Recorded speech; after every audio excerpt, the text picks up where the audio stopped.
Hello, this is Black Country Blokes chewing the fat. Listen. I've been hearing a lot lately about men don't talk, but in my experience, men do talk, just people aren't listening. So it's going to be me and a group of blokes discussing our struggles and victories through life. Warning, there may be some bad language, so apologies to all the moms, especially my own. Let's get going. Listen. This is the Black Country Blokes chewing the fat about everything that is mental health, disability, and life in general. With me, Kev Dillon, and my partner in crime, Lee Cadman. So, how about you, bruv? I'm good, mate. I'm good. Glad to be back in the studio. It seems, what's it been, 3 weeks? It seems longer than that. It does, doesn't it, bruv? I mean, I think at the minute, it seems strange, like, because you have a week off, and like, your family's all been through the mill, hasn't it, with the corona? But, like, it just, everything just seems to, a week turns into a month. And, like, when you haven't seen each other, like we did last week on the internet with Jed, didn't we? Yeah.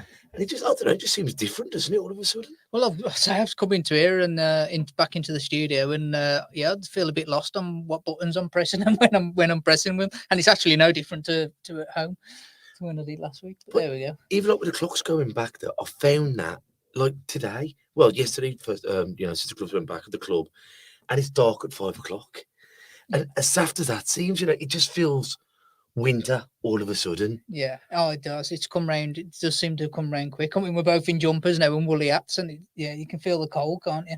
But at least up here, we've got central heating. When we first started, I don't think it's on, Kev. I think trying to save on the bills a bit here. Well, it's been a tough 2 years. That's it. I'll let you off. But that's what we called it, SAD, Seasonal Adjustment Disorder. And, it's one of them throwaway terms, but I know myself, I'm pretty sure you've got that wrong, actually. Seasonal Adjustment Disorder. Seasonal Affective. No, SAD, S-A-D. Yeah, that's Seasonal right. Adjustment Disorder. No, but it's A. Adjustment.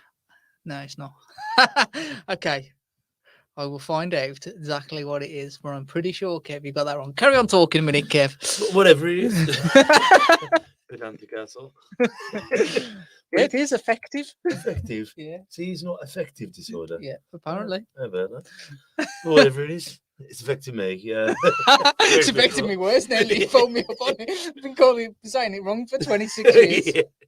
But you can see how it does affect, because, like, even though when we finish here, like, 8:30, whatever, even though 9 times out of 10, we're not going to do anything, but you have the illusion, if I wanted to sit in the garden, if I wanted to do something, I could. But this time, you think, I just want to get home. I want to get in my blanket. Yeah. And you can see, like, I think we all realise how difficult, once you finish work, it can be to go for a run, to go to the gym. But when it's dark, cold, wet, windy, icy, it puts those extra hurdles in the way, doesn't it? Yeah, it definitely does. But it's also, you say you're waking up and it's dark, and you're going to work dark, you're coming home dark. Yeah. It's just dark. Cold, dark, wet. And even when it's in the daytime, it's grey and it's miserable. And I know the leaves are pretty, they're all on the ground, but they turn to sludge, and it's sound like a right bunch of miserable bastards. But We are. But it brings me on to, because the thing I really, really enjoyed about this podcast, I get therapy for free. And over the last couple of weeks on the radio, we've had Emily from Gravy Banana, remarkable. Go and check it out. And we had Louise from Willow Daisies. I did not get that right on the radio. How did you remember that? Well, I've got it, baby. Practice. And what the two girls showed me was positiveness. And that sounds such a cliche, but thinking positive and being grateful. And what I do now, and I've been trying, because I'm renowned as being a bad sleeper, but what I've been doing is, Kevin, you've done everything you can today. There's nothing more you could do today, and you'll do the same again tomorrow. But all I want to do now is rest. You say rebuild. Because I'll lie there and I go, Osmer, he's fighting, or Matthew, he's in the Midlands fighting. And I go over and but there's nothing I can do while I'm lying in bed. So I stop myself. And then, once I've said, There's nothing else I can do. I've done everything I can for today. Then I go, I am grateful for this bed. I'm grateful for my daughter. I'm grateful for, and I try and spice up saying different things I'm grateful for. And I put this into practice. Went to the Black Country Museum on Friday, and there's a queue for the chip shop, and you queue in, and I'm going, bloody hell, how long's this bloody queue? And I went, stop. You're with the two girls you love more than anyone, your wife and your daughter. We're all out. Who gives a kipper's dick? How long is going to be? I think you got to remember as well, you're able to queue for the chippy. Yeah. The starving people. I know that ain't nice, but but there is. There's literally people starving and don't get that option even to queue for food. To queue and to have to walk and to afford the food. But this is what I'm trying. Well, I'm not trying, because if you try to do something, you'll never do it. I'm consciously doing it. Well, if I was going down that rabbit hole of, bloody hell, how long is it? Or that wanker, I go, stop. That wanker has no real effect on my life. Stop. I'm grateful for. And then, but by breaking that, I think Emily from Grove Night explained it brilliantly. It starts changing your thought patterns, and it's worked wonders for me ever since my episode with Em, and then Louise 2 weeks ago. I've consciously been doing it, and we still have the right to be wound up over silly stuff, but it's not dwelling on it. It's you say something to me, I'm annoyed, and then all right, it's happened. I've been fucking telling you this for years, Kev. You have. just takes an expert to actually come in here. Don't listen to your mate of the last 25 years. But in Some that, stranger turns up until I get it. So it's like my wife, this is. but in that life, though, and that's what we've had here for 21 years, the Lions. I could say something till I'm blue in the face, then Simon can and Big John, then you can walk by and go, oh, yeah, a base-shaped guard, and they go, oh, Lee Cabinet's a genius. He's cracked it. or Bob Dylan says that to Anthony Joshua. Oh, he says it at GB. Boom, bap, boom. It must be. You're going, but the beauty of it is, if we're all saying the same thing, hopefully you listen to one person and you go, he's right. Don't get wound up, Kev, when you're saying this. And yeah. Well, yeah, that's it exactly, isn't it? it's finding your medicine. Yeah. And back to the seasonal affective disorder. It's like, but we can so easily, and I'm guilty of it myself, Oh, it's getting dark. Oh, it's getting cold. Oh, well. It's going. You're putting your frame of mind already in that wrong place, aren't you? Yeah. You're thinking wrong. And who's surprised? Mm. It happens every year.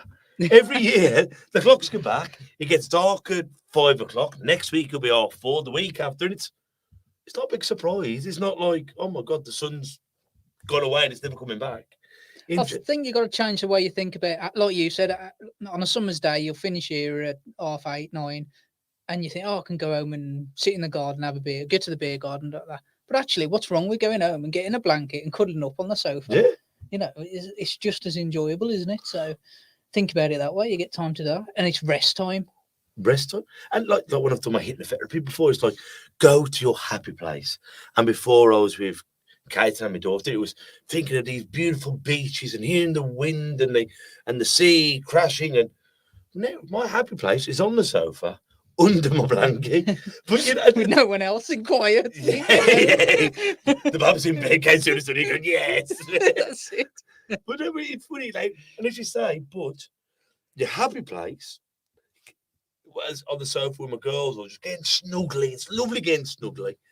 But we think, oh, well, it's changing it, isn't it? Yeah. And once again, the gratitude, I'm in my home, I'm safe, I've got a TV, I've got my comfy sofa, I've got my blanket, I'm in a house full of love. That ain't a bad place to be, is it? No, not at all. Not at all. And it is about appreciating what you've already got a lot of the time. I think we've spoke about this plenty of times, haven't it, Kev? And it is when you are feeling, because it's ultimately sad's a form of depression, isn't it? Mm-hmm. And ultimately, when you're in that place, you can't see what you do have. Mm. You're in that fog. There's no real feeling, is that? It's just a sadness. It's just down. There's no, I don't know. There's no drive to do anything or be anyone or do it. So it is hard at that point to see the light at the end of the tunnel, to see what you do have around you. Well, sad. I mean, the symptoms of sad is being lethargic, not having any energy, depression, a lack of libido, lack of sex drive, depression, the willing not to do anything, as you said, it's all early stage depression. And I think with depression, it's a snowball. I start feeling it looks like it's going to rain. It's cold. I won't go out. Because less I'm doing, less I want to do. And because I'm not exercising, I lose my libido. Because if I don't feel sexy, how's anyone else going to find me sexy? And all these things accumulate. And before you know it, we're knocking on the door of our good old friend, depression. We're trying to get back into that dark room. And I think Craig once said, he goes, like, I always had a dark room or room of depression. And Craig said, he goes, when we're in that dark room, we're stumbling around. And all we need is someone to help us put our hand on the light switch. Because when the light comes on, you start going, oh, I am all right. My settee is. And once you've got options and you can start seeing it clearly, it's not so bad, is it? No, but it's also working on it before that. When we spoke to Emily and she went into how your brain worked, really, I suppose is the best way. Because what Emily does at Gravy Banana is not exactly counsel you in the traditional way that you go in there and they talk about your past traumas and what she actually tries to do is heal you. And really, she didn't really broach that kind of thing, does she? She doesn't. It's not really about that. But she was saying the way you can change your thinking and change your brain is, again, it's just reprogram yourself to think on a positive note instead of doing negative. And again, this will work with depression, work with sad, it'll work with a lot of things where you're just thinking, and you know it yourself, really, don't you? Because when you're not depressed and you're not sad and you're in a good mood and everything goes right for you, everything in the world goes right. So if you can put yourself in that frame of mind by talking to yourself more positively, it's not going to happen overnight. But if you talk to yourself more positively, do affirmations, do things like that, the tide will start turning and you will feel happier more of the time. But a lot of it comes back to people go around saying they want to be happy, and I think that's the wrong word, because you're never going to be happy all the time. And I think the word for me is fulfillment. You want to be fulfilled. There is going to still be ups and downs. No one is walking around smiling 100% of the time, not a single person, no matter what you see on social media. So I think they need to change that word from like the goal is to be happy to the goal is to be fulfilled, content. Yeah, you're right. Well, it's about being able to manage those ups and downs then as well, isn't it? And there is always going to be ups and downs. Yep. I mean, I love it. Dan Browning from Tough Enough to Care, our brothers. And I also had the sausage, battered sausage. And he said it all them years ago when he came on. And it was dropping your sausage. You got sausage and chips, and you drop your sausage. On a good day, it's cost me £1. Oh, if I'm that hungry, I'll go back in and buy one. But on them days, you're in the fog, yeah. And that sausage dropping is like dropping your baby child. And one of my mates up here said, he goes, them days when you never catch your pocket on a door handle when you're in a good mood. It's always, I'm in a bad mood and you catch your pocket, or you stump your toe, or shampoo goes in your eye. There's all these things, but they probably do happen, but it is just, oh, never mind. Yeah, but you don't think about it twice, do you? And Emily said that as well, and other counsel, because if you start looking for a blue car, or, your partner's pregnant, or you're pregnant, you start seeing more pregnant people. Or if you're looking for a brand new Jeep, you start seeing more. It's amazing what our brains look out for when we focus on it. That's good news. That's bad news. If I'm looking for misery, I will spot it everywhere. If I am looking for the injustices of mankind, I will see it. But if I'm looking at kindness and love and niceness, I also see it. It's like, how many times do you notice your own nose when you're looking? We look past our nose every day, but it's not until I purposely look for my nose, because our brain. You still can't see it. I call it my left eye. but if you look for it, because our brain knows it's there, So we just look past it. That's it. Yeah. And that's the same with so many things. And I think when we're in that fog of woe is me and everyone's a bastard, no one's ever good. Anyway, we don't see the certain nice things. And kindness is understood. It's the only language, kindness, that is universal. You know, you can, no matter what language you speak, whether you're a dog, a bird, a reptile, kindness, a dog will appreciate a stroke. A cat will understand. You know what I mean? Kindness is universal. And we see it everywhere if we are looking for it. Mm. Yeah, and there's no language to it, is there? No language barrier to kindness. No? You can be kind to anyone, anywhere, at any time. But again, that's and how much better do you feel through kindness and helping other people? Mhm. It's not necessarily about yourself. It's just, you know, it's also, we find this with the podcast. This, you know, there's no doubt we do this to hopefully help other people out there, but there's no doubt as well that it helps both of us sitting here. 100%. Same with the coaching. Yeah. Same with the coaching. I mean, volunteers, I mean, how many kids and blokes and women and children have come here, but you get something back because you love what you do. You don't get paid for it. So we're not sadists, you know. I mean, I spend enough time away from my own family and missing events, but I enjoy it. And that's what volunteers do. They enjoy it, and you get back off the enjoyment of seeing someone succeed. And that's why else would we do it? Yeah. You don't do it for the hours and the money. No, definitely not. Definitely not. And you do. It's like this weekend with Matt winning, isn't it? Yeah. And I think back to when he first came in the gym. Yeah. Or I haven't coached him much in recent years, but I was then. I was in here quite often Yeah. coaching him, and I just think, my God, this little kid who Yeah. didn't know his ABCs has now gone on and won a Midlands. I'm going to get this wrong. Midlands title. Yeah, Midlands. Title in the weekend. It's just fantastic, and you see that growth in people for the time and effort that you put in, and it rewards you as well in that sense. Well, all three of them, Ben Collins, Osman Mohammed, and Matthew Ford, they've been, if kids, I mean, Ben went off to clubs and come back and whatever, but you've seen them from little kids, and now they're 17, they're young men.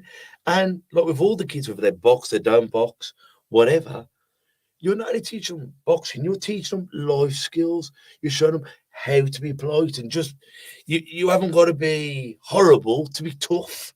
You know, some of the hardest human beings I've ever met have been some of the most kind and genuine and soft people. And it's teaching people these life skills. And most people up here have got good families, but I was talking to someone today, Dave Stocks, who's coming on suicide prevention. Coming up Thursday, isn't it? Thursday on our radio Radio. show. And we were talking about disability. And if you are unaware of something, because it doesn't affect your life, be it mental health, disability, racism, homophobia, whatever, if it isn't in your world, it's very easy not to notice it, as we've just said about so many things. But this is why I love these conversations, because it brings a perspective to someone's life that you might not be aware of. It's like there's a disability toilets, and we've talked a lot about this recently because it's something I'm passionate about. But unless you've got someone in your family or a carer or you work in that field, you just see a disabled toilet, you don't think, well, can all wheelchairs get in there? If there's a step, how would I get in there? Where would I? And these things, like steps for visually impaired people and blind people, a yellow line can make a difference. But if you're not from that kind of world, how would you ever know that it was a hurdle? Yeah. Well, again, we had Sky on. Yes, Scott Stewart, Yeah, who is transgender. and that was fast because we're not in that world. We No. don't understand kind of the ins and outs of the discrimination she receives, and it was fascinating to listen to her and hear her experiences with that. And it gives you just a little taste of what her life is like, doesn't it? And what she has to go through. And it always amazes me, but for all racism, there's not a disabilityism. There should be, but there should be one. Whatever, homophobic, whatever, all that. It always amazes me that it bothers other people that much that they have to be nasty to these people. It's like there's nothing in the world that bothers me that much that some stranger I'd be offended by them and start arguing or whatever. And then to haunt their existence. Yeah, I just You know, you say something to me, you know, we have a rare, we have whatever. But I would never then think, all right, then, I have got to stalk, in a sense, follow you, and everything you put out there be abusive and nasty and horrible. And I don't know, like when Debbie and Ross come on the other day, Black Country Women's Day, and they're saying about stalking going up. And once again, we live in our world where we don't see it. But hopefully by bringing these things to light and by talking about things, then it is more relatable. It's like manners. How are you supposed to learn about manners if you've never been taught it? taught them, that's it. And this is what awareness is. And ignorance is always bliss and all this. But sometimes you think, well, that isn't my world. Why? I've never had to think about it. And until someone like Stephen come on and talks about gaming addiction, I was thinking, bloody hell, last video game I played was Sonic the Hedgehog. But how the world has evolved since then, and showing you keep up with the Joneses, but if you want to go to level 2, you have to buy this. If you want the new football player, you have this. If you have the new gun, you have that. And what it's encouraging is a form of gambling. And once again, by doing this, I thought I was unaware this world even existed.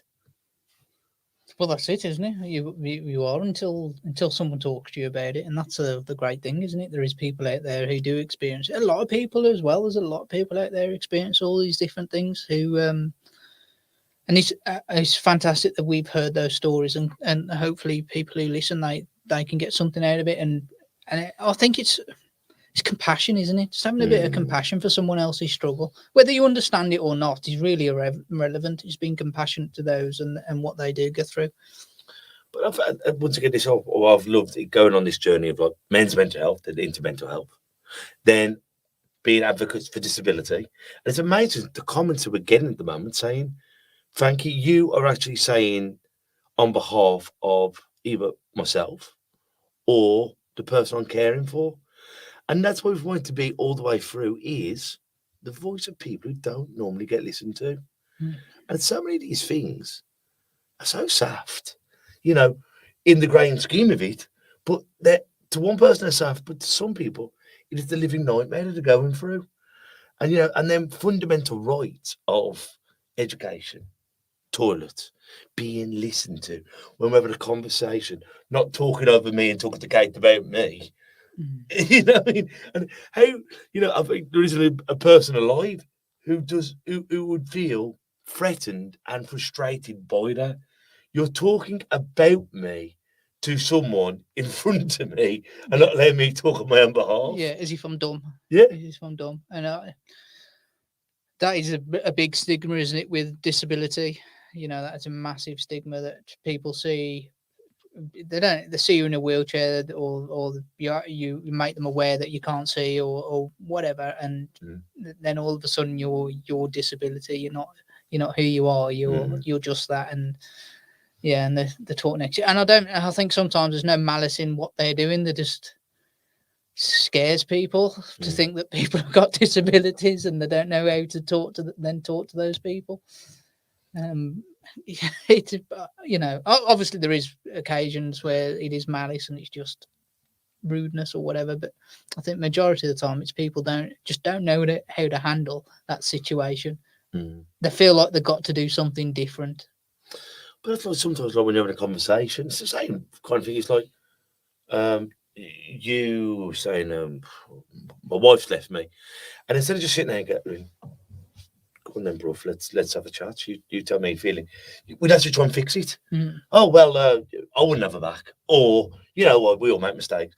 Instead of just thinking, "Shut up, listen." And sometimes that's as human beings, because most people are fundamentally good, and we want to fix the problem. Same with that, like with disability, it's I don't really know what to say, so I'm going to fill the gap in. Yeah. I'm not really sure how to talk to Kev, so Kate's normal. I'll talk to her. It's that kind of. She doesn't know Kate, does she? Hey, Kev. It's like that, rubbing her head like this. I don't want to be ignorant. I don't want to. And that's sometimes it's just either you talk, I listen, or how do you want to play this? But I also think the fear comes from, I don't say the people who, there was a big uproar years ago about people opening doors for other people and thinking that it's sexist to do it and all that. And I just think to myself, well, actually, to me, it's politeness. Yeah. It's nothing to do with who you are. I would do it for Kev as well as I do it for anyone else. But yeah, and and I think that comes to it as well when it comes to especially people within wheelchairs. That people go and open their doors, they have that hesitant point where, well, do I do this because do they want help, or do they not? And actually, you just open the door, which you'd do for probably most people who were there.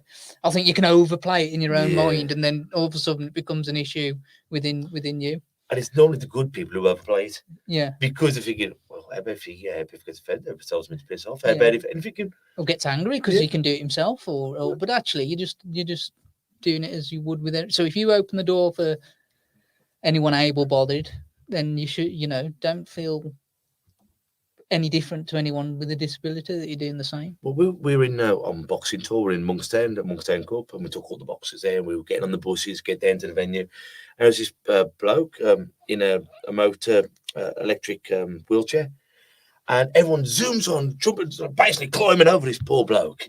And I went, whoa, step back. This gentleman was in front of everyone. He goes, that happens everywhere I go.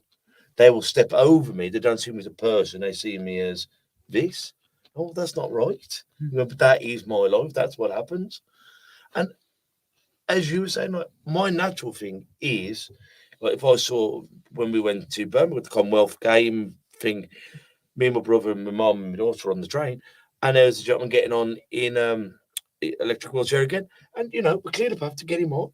But I would do that for someone with a buggy. I would do that naturally for anyone, especially if someone's struggling. You know what I mean? It's kindness to help people, isn't it? Yeah. But as you said, I think sometimes we think we're on a bus or on a train, it's busy, and I see someone, I would naturally, as a physically strong and healthy bloke, I would stand up to allow someone else to sit down before myself. Whereas, as you say, there's that kind of... It used to just be courtesy, hadn't it? Yes. It used to just be a courtesy. It used to be, again, with opening doors and tucking chairs. People are going to sit down, kind of tucking the chairs under and stuff like that. My granddad used to do that to everyone. It was just the way he was brought up, and it was just a courtesy. You saw it. Standing up when people come in the room, things along that line. If you drop your shopping, you would go and help them put it back in the bag. Or, just you drop your business cards, whatever it is. Here's that kind of... And you see that still. The people who just don't think, they just do. Just someone needs me, I'll help them. Yeah. But I think maybe you're right, is we're kind of being taught it to second guess our natural reaction, which is... In fact, your mum spoke about this before with children in the club, when years back when they used to fall over and scrape the knee, you walk up, look, wipe down the room and give them a hug. Yeah. And she says, no, what I don't feel, it's my natural thing to do, but I don't feel not uncomfortable. She feels watched while doing it, as if she's doing something wrong by cuddling a child who's hurt themselves. But it's a difference between my mum, who's now a nanny, doing it, is more acceptable for her to do that than someone like ourselves. Yeah. Like, if like when I go swimming with the girls and they're in the change room or something, and I'm stood there and I don't know where to look. I'm thinking, I feel like I'm here with my family. I'm not a bad man.